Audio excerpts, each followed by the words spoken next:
मंगलाचरण करेंगे। ओम नमः सिद्धेभ्या जय श्री ओम नमः सिद्धेभ्या जय श्री ओम नमः सिद्धेभ्या। मंगलम भगवान वीरो मंगलम गौतमो गणी मंगलम कुंद कुंदाद्यो जैन धर्मोस्तु मंगलम सर्वमंगल मांगल्यम सर्व कल्याण कारकम प्रधानम सर्वधर्माणां जैनम जयतो शासनम जैनम जयतो शासनम जैनम जयतो शासनम। कर्णानि योग परिचय डॉक्टर अर्जुन शाह द्वारा रचित। हम इसमें जो कर्मों की स्थितियों के बारे में अभी तक हमने जाना था, उनके 10 प्रकार की जो अवस्थाएं होती हैं, उदय, बंध, उदय, उदीर्णा, उत्कर्षण, अपकर्षण, संक्रमण आदि, ये सब हमने पढ़ा। इसके बाद हम पढ़ने वाले हैं गुण स्थानों के बारे में थोड़ा परिचय लेंगे। विदत्ति निकाचित भी हमने पढ़ा था। क्षय, क्षय, उपशम, उपशम, ये सब पढ़ चुके हैं। तो हम पढ़ रहे हैं गुण स्थान, जिनका बहुत शब्द बहुत पॉपुलर है। उसका जो वास्तविक अर्थ क्या होता है, तो आप में से किसी को परिभाषा अगर याद हो तो थोड़ा सा बताएं। जिसको भी याद है गुण स्थान किसे कहते हैं। जो भी टूटी फूटी भाषा में या जो भी कुछ ज्ञान है ना, थोड़ा सा बताने की कोशिश करें। अपने भावों की विशुद्धि जिसे वीतरागता कहते हैं या अनासक्ति कहते हैं, वो उसका बैरोमीटर। बहुत बढ़िया, बहुत बढ़िया। बेसिकली वितरागता का पैमाना ही है। जस्ट है। वितरागता और विशुद्धि का पैमाना ही है ये। ठीक बात। तो देखो, उसकी जो परिभाषा, जो शास्त्रोक्त परिभाषा है, वो तो जो है सो है। लेकिन जो हमारे समझ के लिए जो नीरजा जी ने बताया, आपने आरपीएन साहब ने बताया, लगभग वैसा ही है। तो क्योंकि जो शुद्धोपयोग का जब प्रारंभ होता है, तो शुद्धोपयोग जो है कई प्रकार के, कई कई लेवल का होता है। तो वो उस लेवल को दिखाते हुए जो स्टेजेस बताई गई हैं, वही गुण स्थान है। तो अपन उसके बारे में आज पढ़ेंगे, और उसमें जो भी आपकी शंका है उनको अपन एड्रेस करेंगे।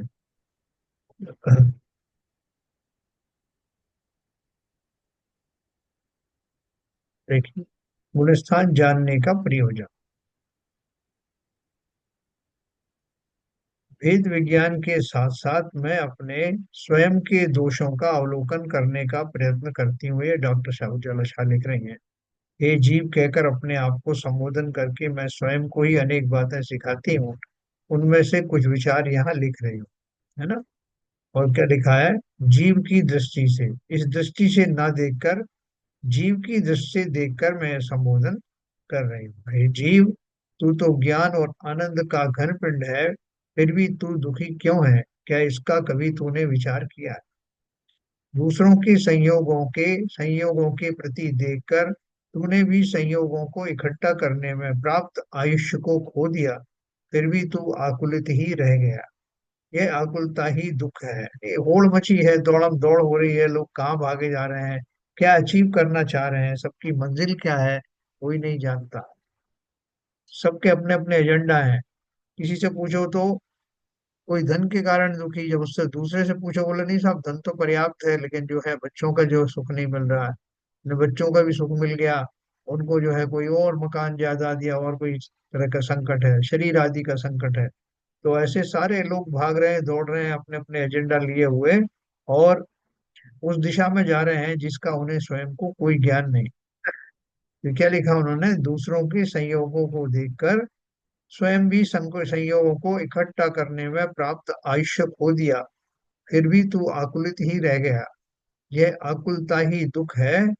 यह दुख राग द्वेषादि शुभ अशुभ भाव विभावों के कारण ही है।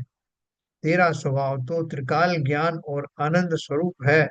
इस कारण यदि तेरा प्राप्त ज्ञान स्वभाव को जानने में लीन होगा, तो उसमें अवश्य आनंद की अनुभूति होगी। है? आपको जैसे आपके बारे में कोई बताए कि आप तो बहुत महान है, आपके अंदर ये गुण है, आपके अंदर ये है सब, तो हमें बहुत खुशी होगी। जैसे हमको तो पता ही नहीं था कि मेरे अंदर ये गुण है।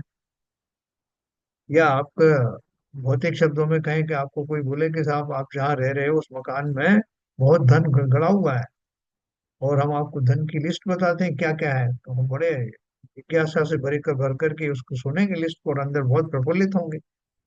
तो ऐसा ही हमारे अंदर में जो सामर्थ्य है, स्वभाव की जो सामर्थ्य है, उसका हमें ज्ञान नहीं है आचार्य आदि के द्वारा। जब वो हमारे सामर्थ्य का वर्णन होता है तब हमें, अगर वास्तव में हम आनंद की खोज कर रहे हैं और जो आनंद मेरे अंदर ही बसता है, ऐसा श्रद्धान हमें हो जाए, तो फिर इतने मात्र से ही मैं पुलकित होने लगूं। से कोई कहे कि आपके अंदर ही बहुत, घर के अंदर बहुत धन गड़ा है, अभी धन की लिस्ट भी नहीं बताई, अभी कहाँ गड़ा ये भी नहीं बताया, अभी धन में क्या क्या सामग्री है ये भी नहीं बताया, इतना ही कहा है कि आपके घर के अंदर ही बहुत धन गड़ा है। ये विचार मात्र ही हमें पुलकित कर देता है। ठीक इसी प्रकार से जब हम सुनते हैं जिनवर वाणी में कि मेरा स्वभाव अनंत आनंद से भरा हुआ है, तो जो वास्तव में जिज्ञासु हैं, जिन्हें इस बात पर विश्वास हो गया है कि जिनकी वाणी सही है, उन्हें इतने ही एक वाक्य मात्र से प्रसन्नता प्रारंभ हो जाती है।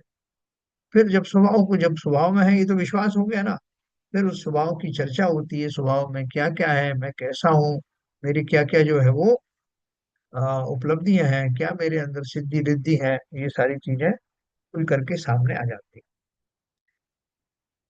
तो बोल रहे थे तुम्हें जो दुख हो रहा है वो दुख वास्तविक दुख नहीं है, ये काहे का दुख है, ये आकुलता ही दुख है। यह दुख राग द्वेषादि शुभ अशुभ भावों के कारण ही है। तेरा स्वभाव तो त्रिकाल ज्ञान और आनंद स्वरूप है। इस कारण यदि तेरा प्राप्त ज्ञान स्वभाव को जानने में लीन होगा तो उसमें अवश्य आनंद की अनुभूति होगी। परंतु वही ज्ञान यदि शुभ अशुभ भावों को जानने में अटका रहा तो उनका दुख रूप वेदन करेगा, है ना। जो शुभ अशुभ जो भाव है, जो वास्तव में जो है वो भाव किसकी अपेक्षा से है, स्वभाव की अपेक्षा से, स्वभाव के लक्ष्य से तो शुभ अशुभ भाव होते नहीं। स्वभाव तो स्वभाव है। तुम कहोगे कि क्या करें, हम तो स्वयं का ज्ञान, हमें तो स्वयं का ज्ञान है नहीं। ये ज्ञायक, संपूर्ण विश्व को जानने वाली सर्वज्ञ शक्ति से हम युक्त हैं।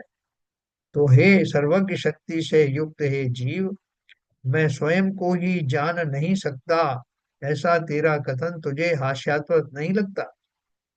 तुझे दुनिया को जानने में रस है, रुचि है, इसलिए एक क्षण भर भी तू स्वयं की ओर मुड़ने का प्रयास भी नहीं कर रहा। तेरी प्रत्येक समय की ज्ञान पर्याय तेरे स्वयं में हो रही है, तेरे सर्व असंख्यात प्रदेशों में हो रही है, परंतु तुझे ज्ञायक का यानी जानने वाले का भरोसा नहीं है। हैं? क्या उन्होंने बोला, तेरी प्रत्येक समय की ज्ञान पर्याय तेरे स्वयं में निरंतर हो रही है, तेरे सर्व असंख्यात प्रदेशों में हो रही है, परंतु तुझे ज्ञायक का यानी जानने वाले का भरोसा नहीं, मात्र ज्ञेय का ही भरोसा है। ये मतलब जिन्हें जान रहा हूं उन पर तो भरोसा है, लेकिन मैं जो जानने वाला हूं उस पर भरोसा नहीं।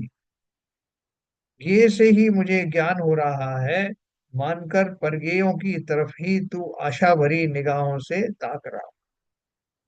किताबों से ज्ञान हो रहा है, गुरु जी से ज्ञान हो रहा है, जिनेंद्र देव से ज्ञान हो रहा है, ये सब भी तो भ्रांतियां हैं। भाई साहब ये तो भ्रांति कैसे है, पुस्तक पढ़ने से ज्ञान होता है, पुस्तक में ज्ञान भरा हुआ है, अपन कहते हैं कि वो साहब ये आप फला फला किताब पढ़ो, क्या ज्ञान भरा हुआ है ना? तो ये सब हम जो व्यवहार से कहते हैं ज्ञान भरा हुआ है, का अर्थ क्या है कि उसमें उन सिद्धांतों को शब्द के माध्यम से दर्शाया गया है। लेकिन जब तक हम उन शब्दों को पढ़ करके उनको कोरिलेट नहीं करते, इन शब्दों का अर्थ क्या है, भाव क्या है, और उन भावों का कर्ता और समझने वाला कौन है, तब तक वो सारी पुस्तकें, सारे पराश्रय वास्तव में हमारे लिए कोई काम के नहीं।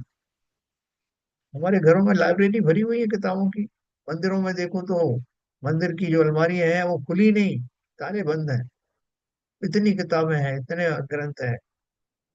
हम उससे बड़े प्रसन्न रहते हैं कि हमारे यहाँ बहुत बड़ी जिनवाणी है साहब, लोग रोज कोई ना कोई भेंट करके जाते हैं। लेकिन उन जिनवाणियों को पढ़ने वाला कौन, एक दिन कोई ना कोई आएगा ऐसा सब लोग सोच के बैठे हुए हैं। कोई ना कोई आएगा एक दिन, वो पढ़ेगा, उसका लाभ लेगा। लेकिन ना तो कोई आ रहा है, ना कोई जा रहा है, ना किसी को जिज्ञासा है। किताबें भी बिना पढ़े हुए स्टॉल से खरीद करके और शास्त्र दान कर देते हैं। तो यहाँ क्या बोल रहे हैं कि वो ज्ञानी तुम हो, ज्ञेयों में ज्ञान नहीं, मात्र ज्ञेय का ही भरोसा है, ज्ञेय से ही मुझे ज्ञान हो रहा है ऐसा मानकर पर ज्ञेयों की तरफ ही तू आशा भरी निगाहों से ताक रहा है। तेरा यह पागलपन तू कब छोड़ेगा? तूने सच्चे देव गुरु शास्त्र का आश्रय लिया, यह बहुत अच्छी बात है, परंतु तू वहीं पर अटका रहा। देव गुरु और शास्त्र से तुझे उपदेश मिला कि तू स्वयं भगवान है, अपनी ओर देख। परंतु तू ऐसा बोला निकला कि उनकी ओर ही देखता रहा। शास्त्र में से ज्ञान प्राप्त होता है ऐसा मानकर उसी में संतुष्ट होकर बैठ गया। मैं 25-30 सालों से शास्त्राभ्यास कर रहा हूँ कहकर बड़प्पन दिखाने लगा, है ना। ये अपन पढ़ चुके हैं, मैं रिपीट कर रहा हूँ। शास्त्र में से आत्मा की यानी स्वयं की महिमा सुनकर अपने स्वयं की ओर मुड़ना छोड़कर तूने दूसरों को आत्मा की महिमा सुनाना प्रारंभ किया। इस तरह सुनने वालों और सुनाने वालों की फौज तैयार हुई। प्रचार प्रसार करने में तू इतना मग्न हुआ कि इसी को तूने अपने दुर्लभ मनुष्य पर्याय की इति कर्तव्यता मान ली। लोगों ने भी तुझे अभिनंदन पत्र बहाल कर दिए और तू गुब्बारे की तरह मान कषाय से फूलकर अपने को बड़ा मानने लग गया। मैंने बहुत सारे लोग क्या, हम साहब जिनवाणी का प्रचार प्रसार कर रहे हैं, तो लोग उनको अप्रिशिएट भी करते हैं, बहुत बढ़िया साहब आपने काम अच्छा हाथ में लिया है कि लोगों घर घर जिनवाणी पहुंचा रहे। वो तो सब सही है, इन सब चीजों से तुम्हें कुछ किंचित पुण्य तो मिल जाएगा, लेकिन इनसे मोक्ष प्राप्त होने वाला नहीं। कितने भी शुभ भाव करो, ये सारे शुभ भाव आपको लौकिक सुख या पुण्य आदि तो दे सकते हैं, लेकिन मोक्ष नहीं दिला सकते। अब तक चढ़ाए अर्घ जितने स्वर्ग तक तो ले गए, लेकिन परम सुख के चरम तक पहुंचने से रह गए ना।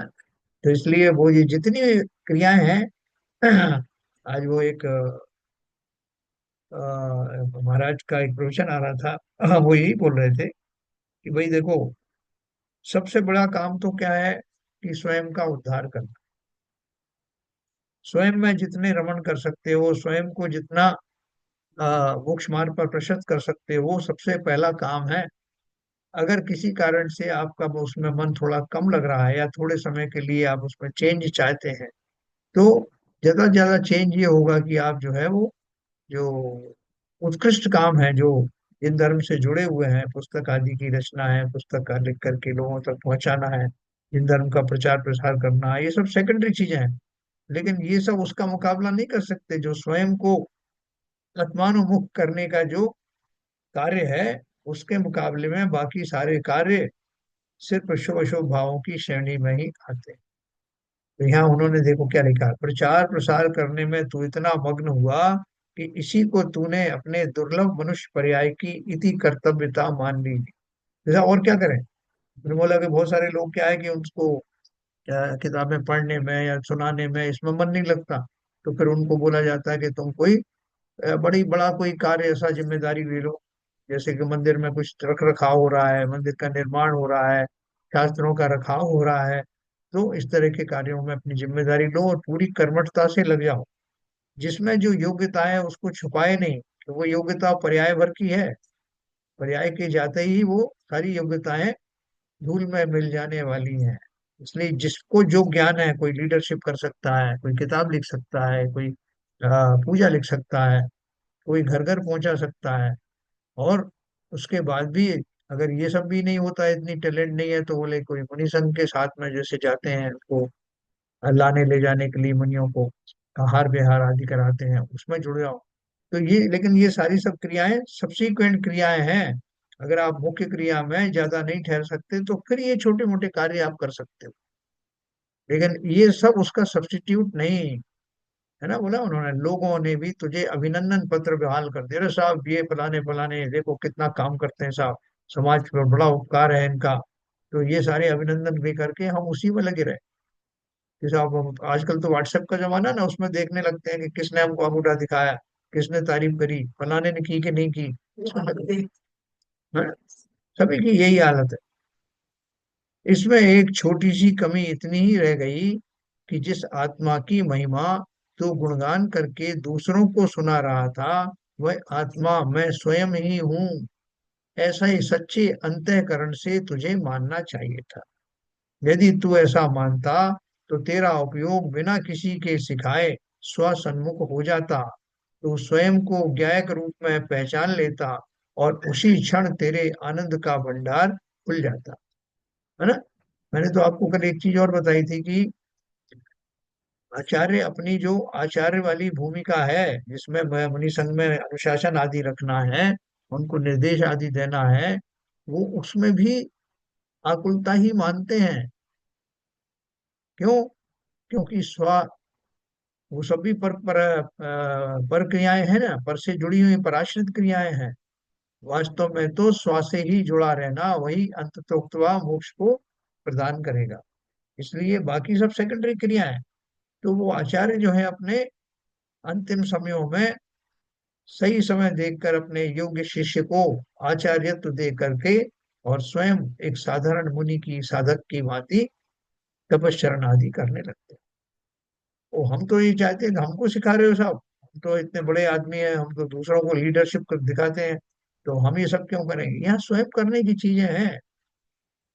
तो क्या लिखा उन्होंने?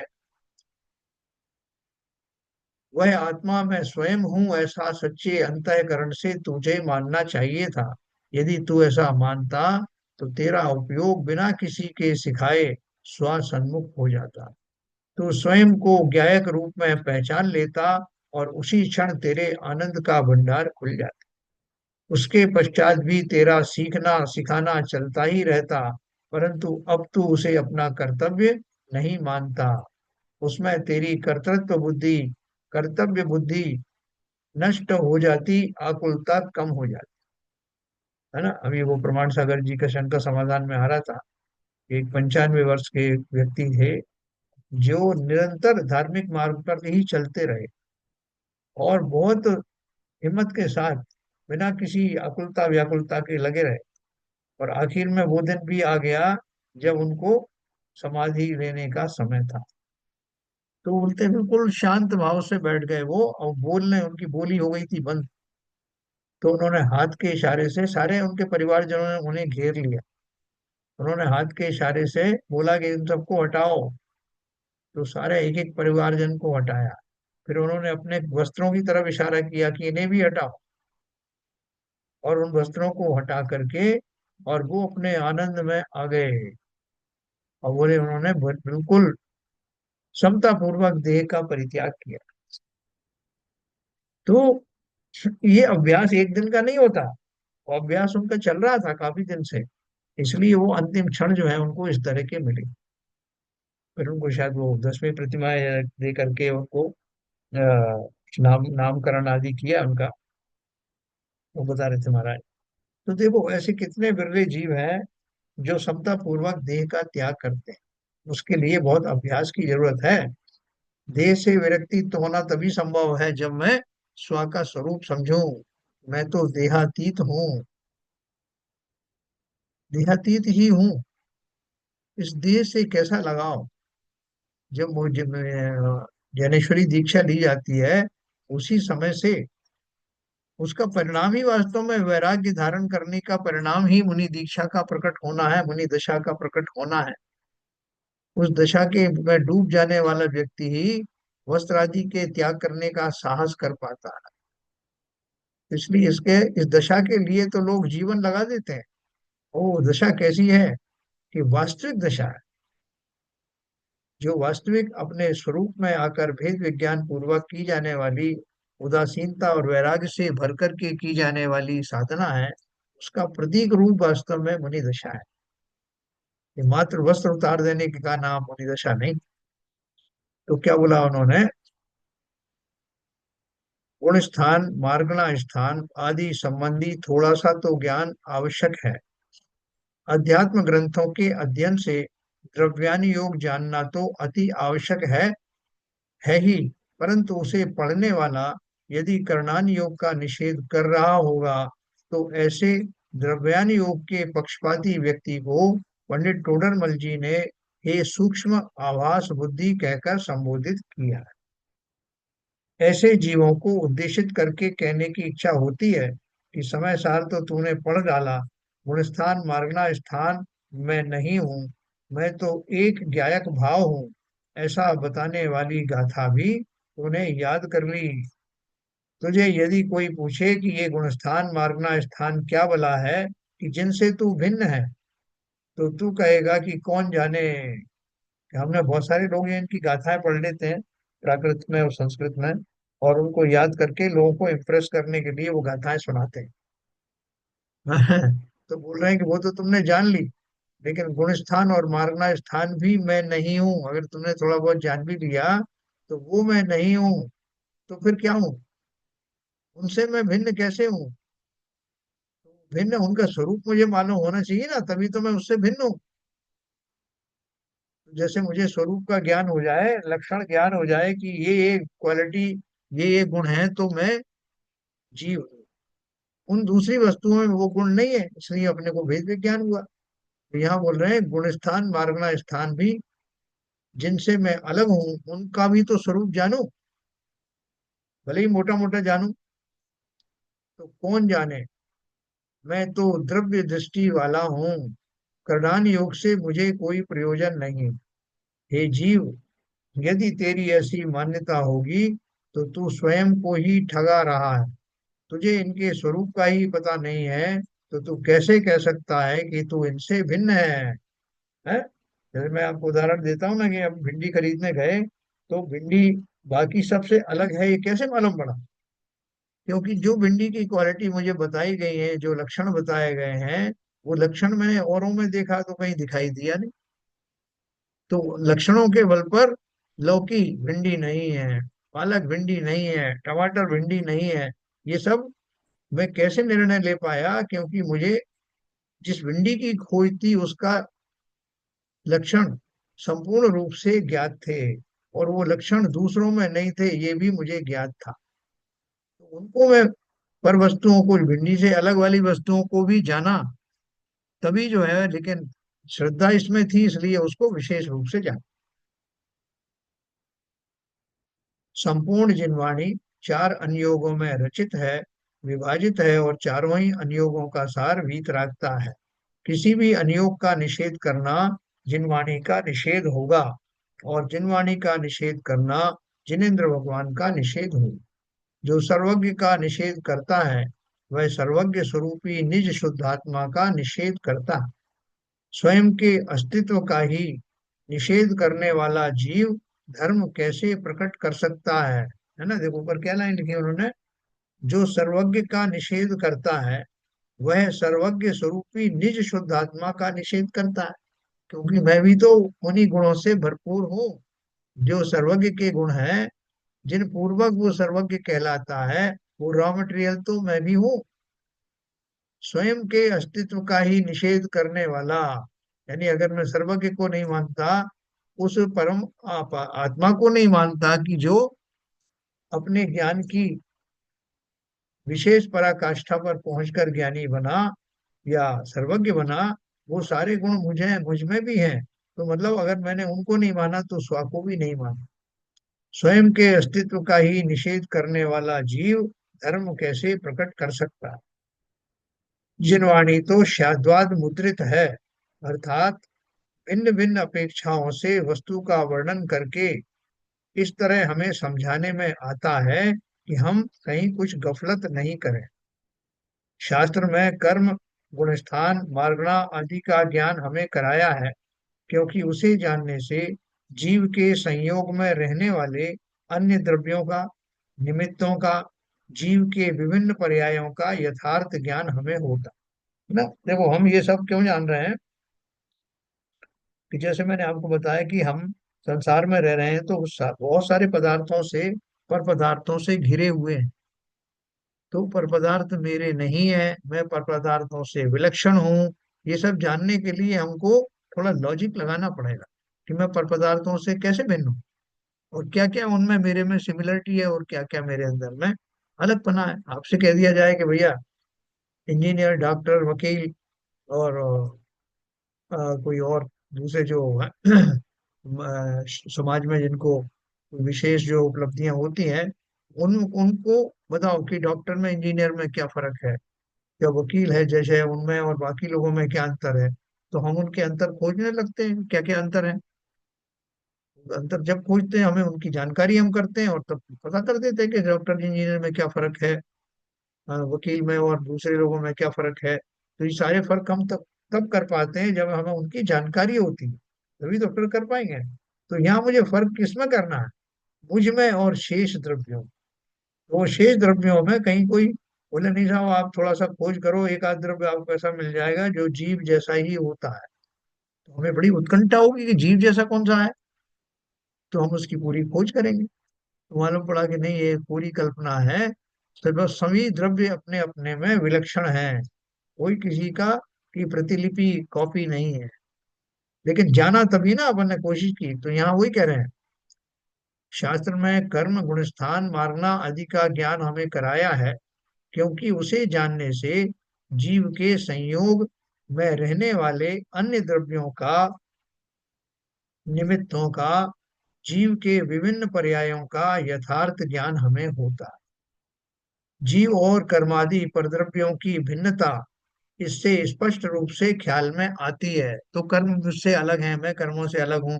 अगर मैंने ये नहीं समझा, एनालाइज नहीं किया, तो कोई भी मुझे घुमा देगा, भैया तुम ऐसा कर्म करके आए थे, वो कर्म आपको भोगने पड़ रहे हैं। तो मैं पूछूंगा कि वो कहाँ है, वो कर्म कहाँ रखे हुए हैं, तो उसे भी नहीं मान।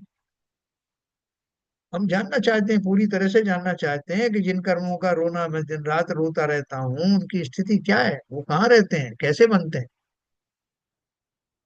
परंतु जो जीव इन सब शास्त्रों को निरर्थक मानता है और मात्र मैं शुद्ध बुद्ध ज्ञाता दृष्टा हूँ ऐसा कहता रहता है, उसका मत वेदांत जैसा एकांती होगा। देखो, शंकर जी की पिंडी के ऊपर में लोग जो है वो जलधारा छोड़ते हैं।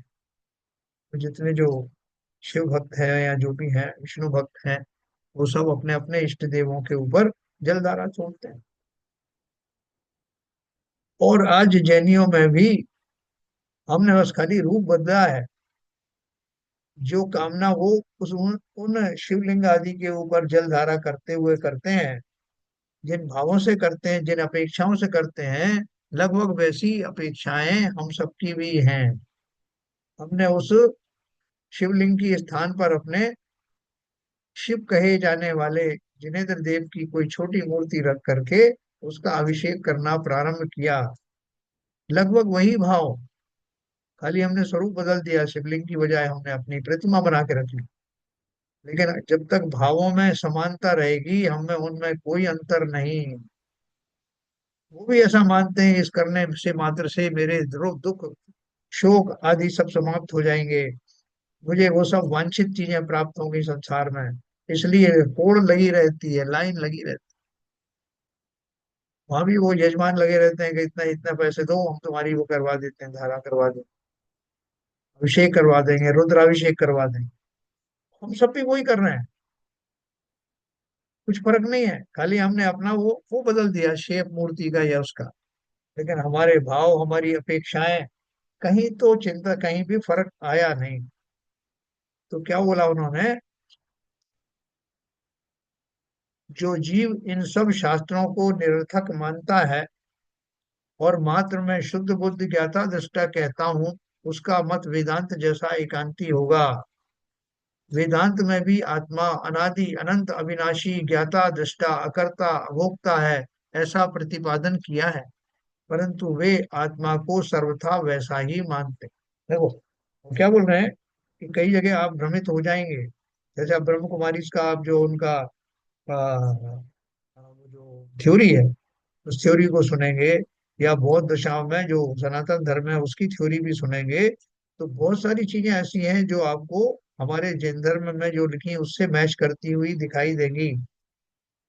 उसमें अंतर क्या है, वो अंतर आप थोड़ा सा गहराई से देखेंगे तो दिखाई देगा।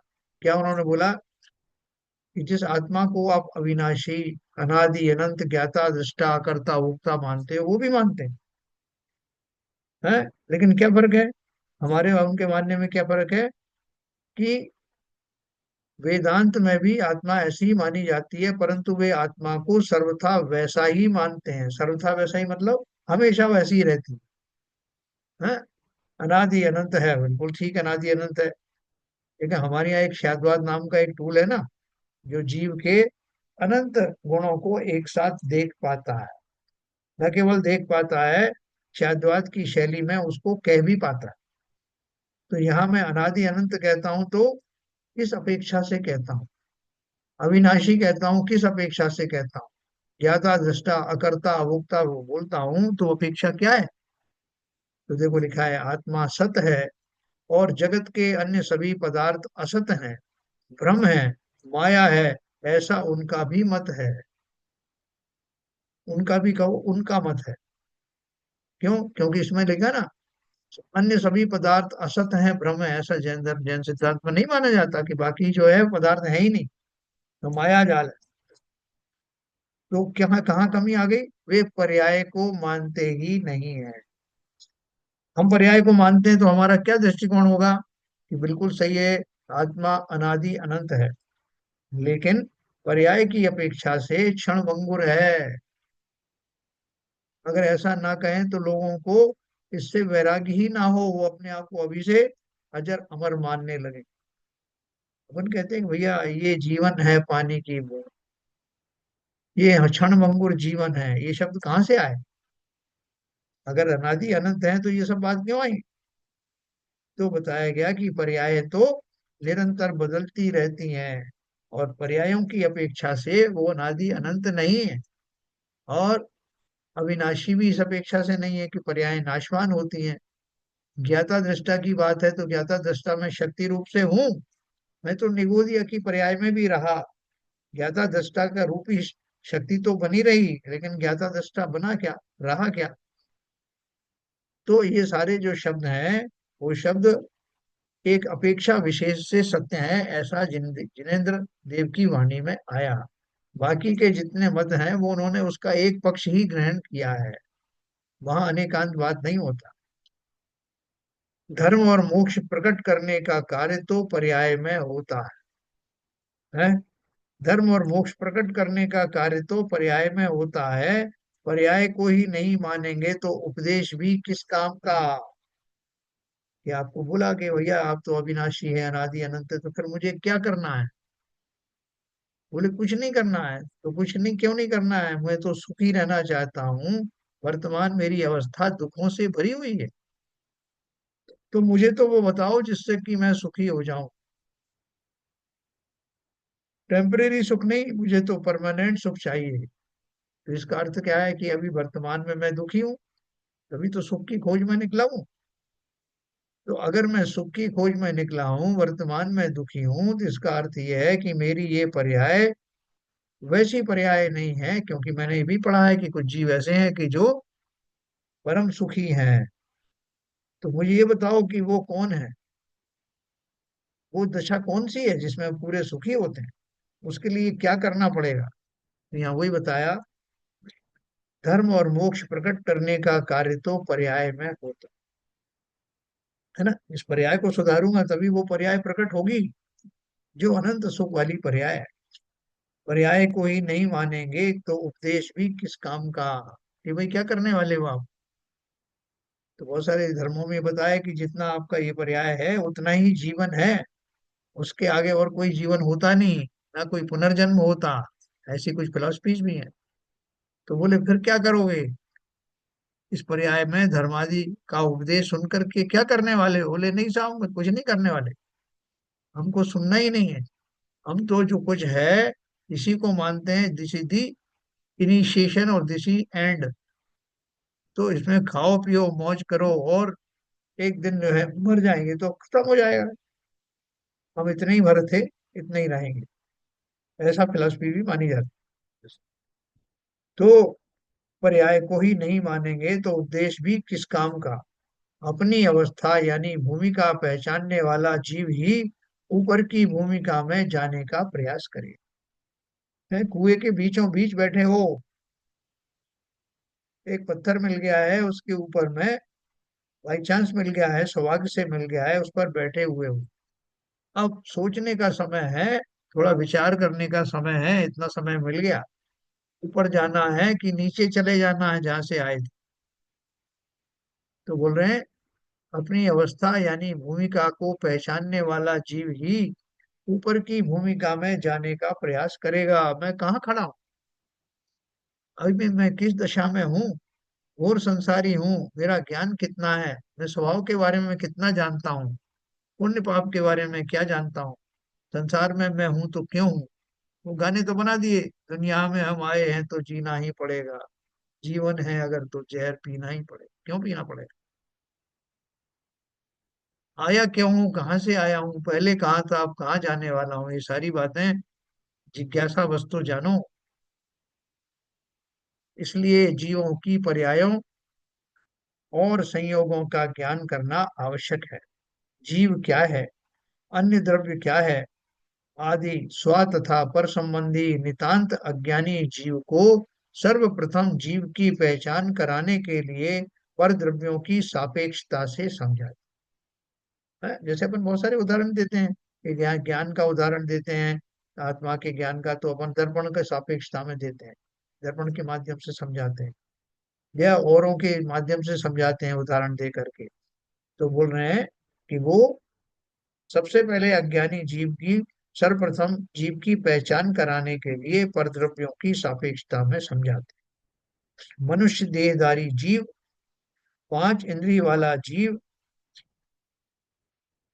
रस का एक जीव आदि कथन द्वारा जीव जिन संयोगों में पाए जाते हैं उनका ज्ञान करा के जीवों का अस्तित्व और स्थान निश्चित किया जाता है। देखो मैं आपको ये सारा बैकग्राउंड किसका चल रहा है, आपको जो मार्गना गुण स्थान आदि बताने जा रहे हैं ना, तो उसका बैकग्राउंड चल रहा है।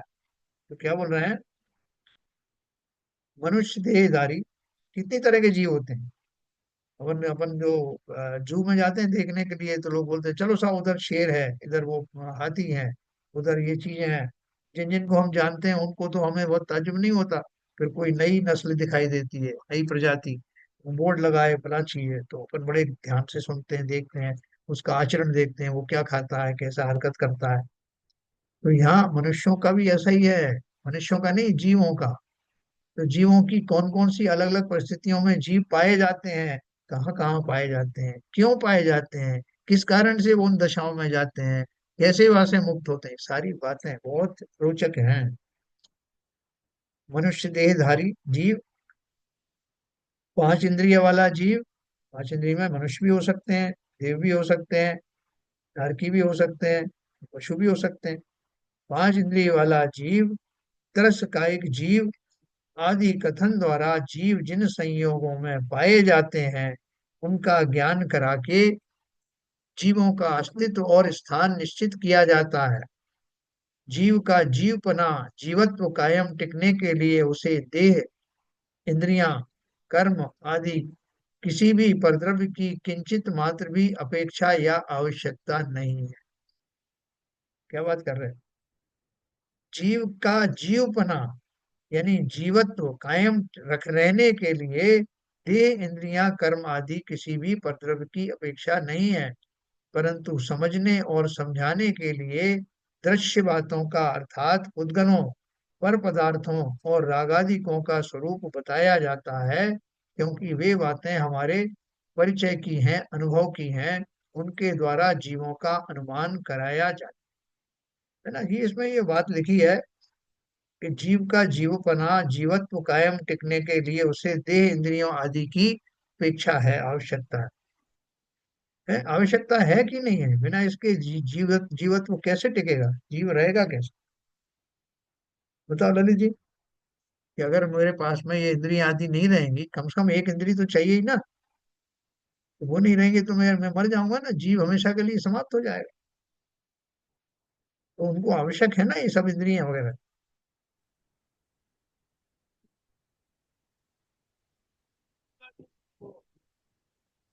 आवाज नहीं आ रही है। हिसाब से है एक्चुअली जो हैं? ये तो ऑटोमेटिक सिस्टम जैसा है ना एक्चुअली। अगर आप इसमें रागादि विषयों में है हाँ तो उस हाँ। हिसाब से आपको अलग अलग पर्याय में रहेंगे। तो ऐसा नहीं कि कुछ ऐसी आवश्यकता है। अगर आप ये सब समाप्त हो जाए, रागादि विषय अगर हमको केवल ज्ञान हो जाए, तो ये सब हमको फिर ये पर्याय चाहिए नहीं, फिर तो हम मुक्त हो गए। तो अगर मुक्त जीव है, सिद्ध जीव है, तो उसको हाँ, तो कोई शरीर की आवश्यकता नहीं, कोई इंद्रिय की जरूरत नहीं है उसको तो। बहुत बढ़िया, बहुत बढ़िया। तो इससे क्या सिद्ध हुआ कि जीव वास्तव में, यह हम मानते हैं ना कि हमें तो जो इंद्रियों की आवश्यकता है, इन सब की आवश्यकता है। जब तक जीव संसारी होता है तभी तक वो इंद्रियों आदि का समागम रहता है। और जैसे आपने बताया कि सिद्ध पर्याय को देख के हमें एक पता लगता है कि जीव को इन सब की आवश्यकता नहीं। लेकिन बाई डिफॉल्ट जब तक संसारी रहता है, राग देशों से युक्त रहता है, तब तक वो एक शरीर नाम का एक आवरण भी उसको मिलता है। देखो कैसे कैसी दशा होती है।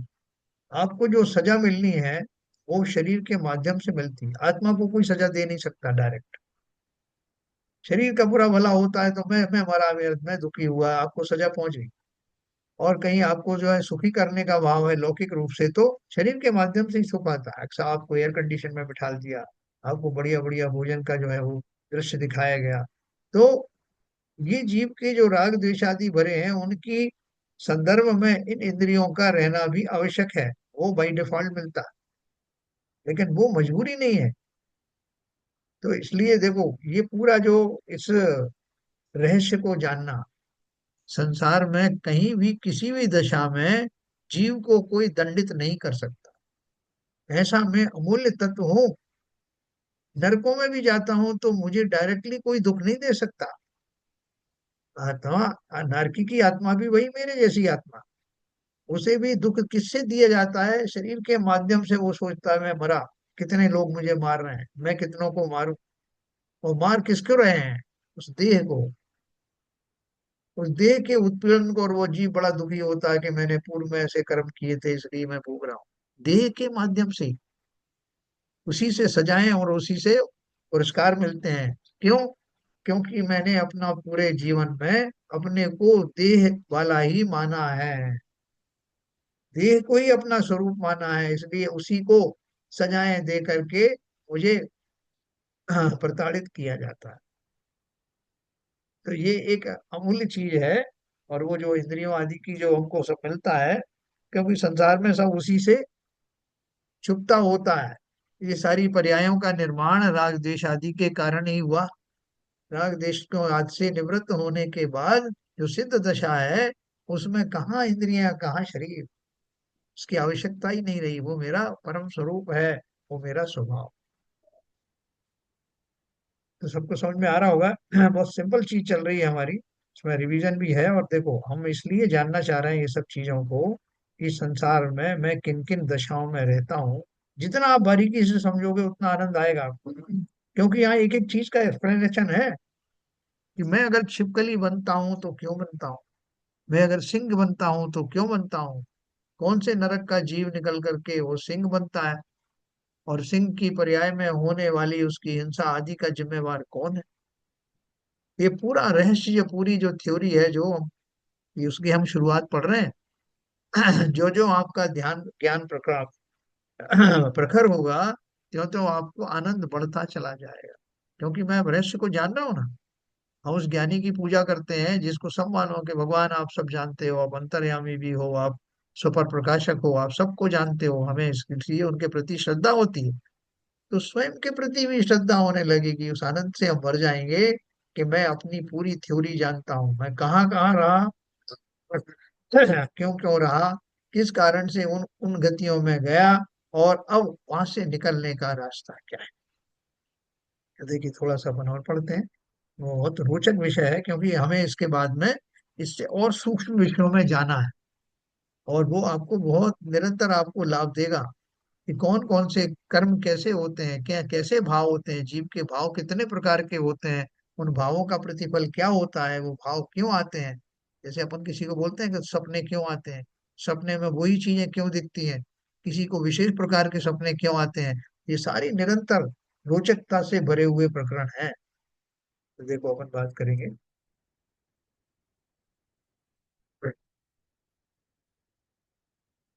तो बोला है,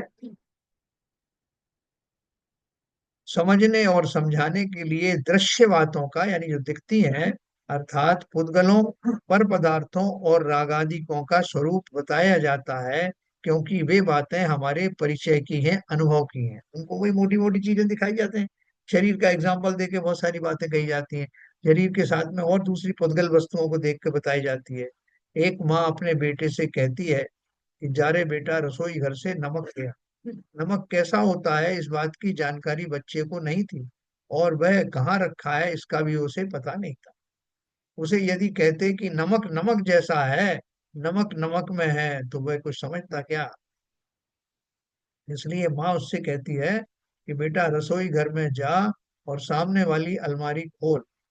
उसमें नीचे की पटिए पर दाहिने कोने में कांच की वर्णी है, उसमें नमक है।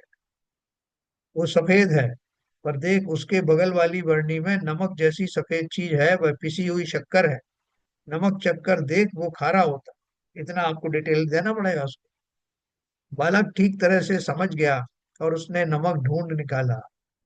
जब उसे नमक मिल गया और नमक नमक ही है ऐसा उसने लक्षणों द्वारा पहचान लिया, और तब उसके ख्याल में एक बात आई कि नमक तो नमक में ही है।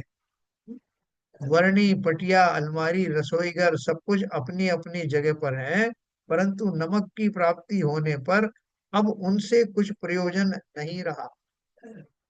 बताया था ना, इतनी इतनी चीजें देखो, वहां देखो सामने अलमारी मिलेगी, फिर उसको खोलो, फिर ये मिलेगा। तो उन सबको भी जाना ना, जानना तो पड़ा। लेकिन क्या जानने के लिए? नमक को जानने के लिए। नमक का स्थान निश्चित करने के लिए उन्हें जानना जरूरी था, प्रयोजन भूत था। अब उन्हें जानते रहने की कोई आवश्यकता नहीं रही। प्रयोजन तो नमक को जानने का था। नमक को जाना और पहचाना तो ही अन्य चीजों का जानना कार्यकारी होगा, है ना। परंतु यदि अन्य सभी चीजों को जाना पर नमक को ही नहीं जाना, तो अन्य चीजों का ज्ञान कुछ भी कार्यकारी।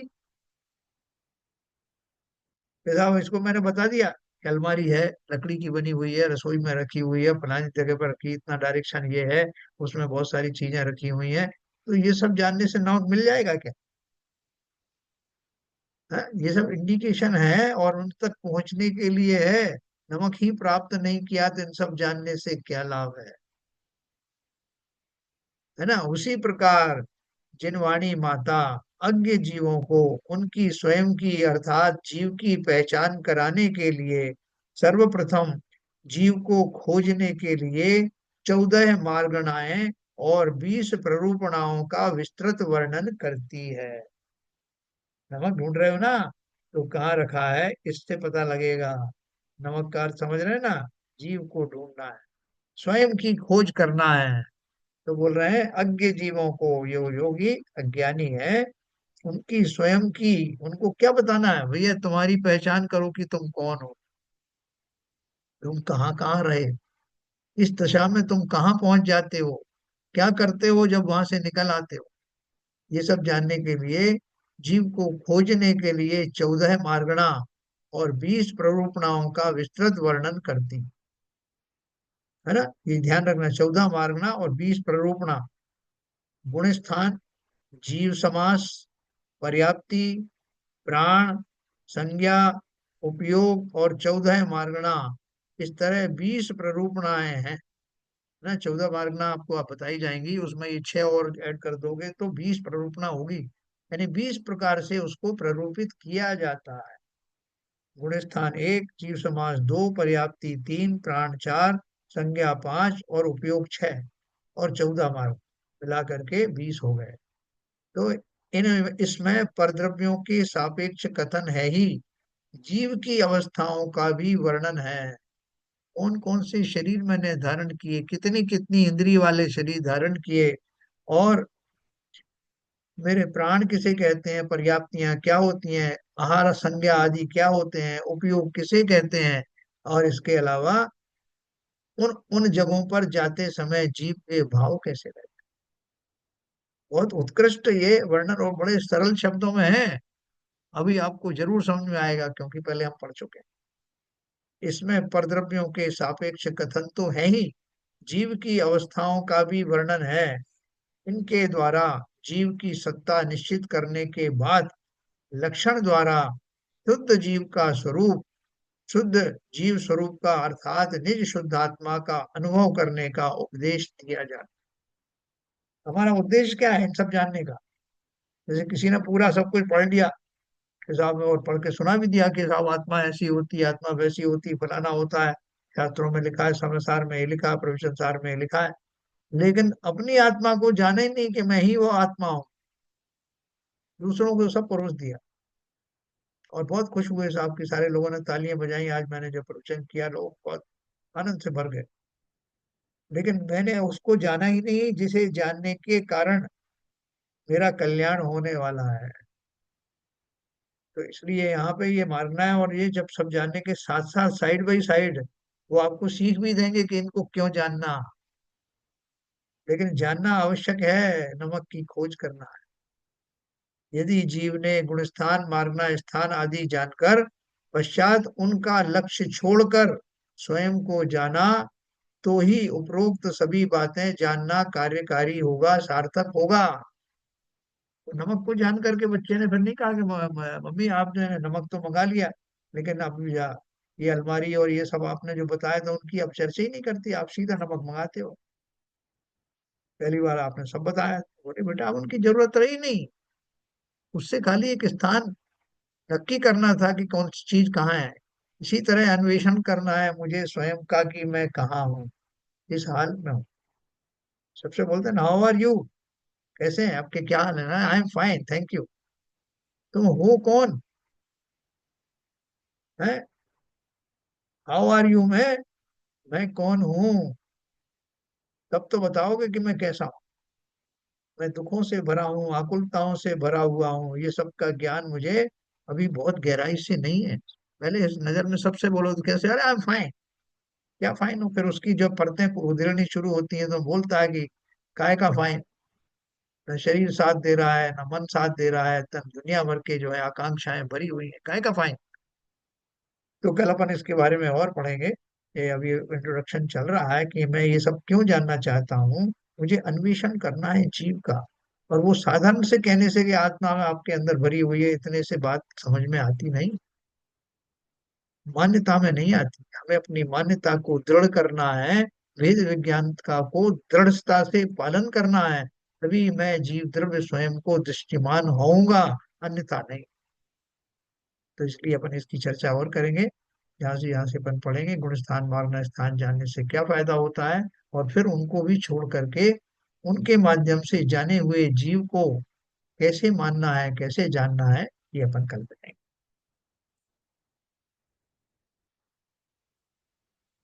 ठीक है सर, जो रिवीजन से कुछ फायदा हो रहा है क्या? या कुछ विशेष नहीं? क्या रिवीजन था, खाली रिपीटेशन है? अनम्यूट करिए, अनम्यूट अनम्यूट,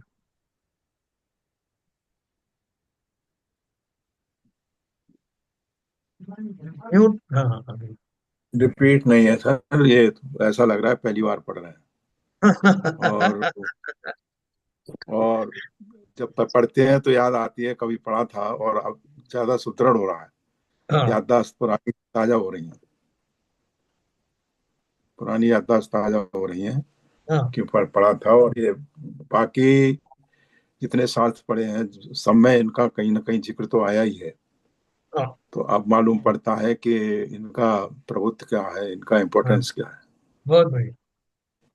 हम्म। क्या नीरजा जी, आपको भी ऐसा लगता है पढ़ने से कुछ और विषय खुल रहे हैं? हाँ, ये सब चीजें ऐसी हैं कि जितनी बार पढ़ो क्लैरिटी बढ़ती जाती है। ये हम्म, सब मार्गणा पर्याप्ति वगैरह हमने प्रेक्षक ध्यान में भी पढ़ा हुआ है। तो जितनी बार पढ़ते हैं उतनी बार अच्छा लगता है। हाँ। अपन ने पिछली बार ये फिर जैन धर्म जानिए में भी अपन ने ये सब पढ़े थे, जी प्ररूपणा जी, क्या है, सब पर्याप्ति पढ़ा क्या है। है ना। जी जी तो जी। अभी इसको बहुत क्लैरिटी के साथ पढ़ेंगे। इवन मुझे भी ऐसा लग रहा है कि थोड़ी क्लैरिटी और अच्छी आ रही है इसमें।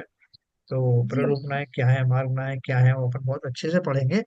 और इसका प्रयोग भी हाँ। अपन ने बड़े बड़े शास्त्रों में देखा है, इनका प्रयोग कहाँ कहाँ होता है।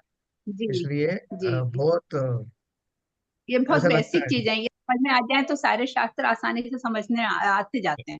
बिल्कुल बिल्कुल। सर आप कहते हैं ना मेलोडी खाओ, तो कितनी खुद बार खाओ। जान। मेलोडी खाओ खुद जान जाओ, उसके बिना कुछ होता नहीं। चलिए, तो कल आप अपन परिचय पढ़ेंगे, हाँ। मेलोडी खिला रहे हैं आज। है ना, देखो अपन बोलते हैं ना, किसी को बोले कि भाई आपने वो, आप मिश्री खाई है क्या? बोले शक्कर खाई, बोले हाँ खाई, कैसी है? हाँ मीठी लगती। मिश्री खाई है, हाँ वो भी मीठी लगती। हमने गन्ना खाया, वो भी मीठा लगता है। गुड़ खाया, वो भी। तो उनमें फर्क क्या है? बोले फर्क क्या है साहब, गुड़ गुड़ ही होता है, मिश्री मिश्री ही होती है। तो फर्क वो कह के नहीं बता सकता, बस यही कहेगा अच्छा है, वो मीठा है, ज्यादा मीठा है, कम मीठा है, बस। इसके अलावा फिर यही कहेगा गुड़ का स्वाद गुड़ जैसा है और शक्कर का स्वाद शक्कर जैसा। उसी तरह से नहीं, मेलोडी का स्वाद।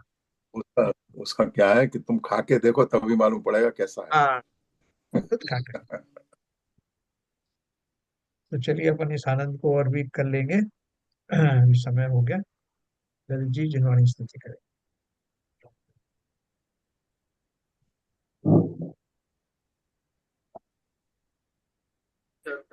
नाश में को ज्ञान के प्रकाश में को अपर दास में को ज्ञान का कहानी है। समुद्र विधान में को बंधे में दीवान में को पर की छान में को परम प्रमाणी है। अनुभव बताए वे को जी के जताए वे काहू न सताए वे को भव्य रानी है। जहाँ तहाँ तार वे को पार के उतार वे को विस्तार वे को यही जय वाणी है। हे जिनवाणी भारती तो हे जब दिन रहे मेरी शरण गए सो पावे वाणी के ज्ञान से सूझे। वाणी सदा को सदा देते सदा देते। गौरी माता की जय। जी तो जय। ठीक जय।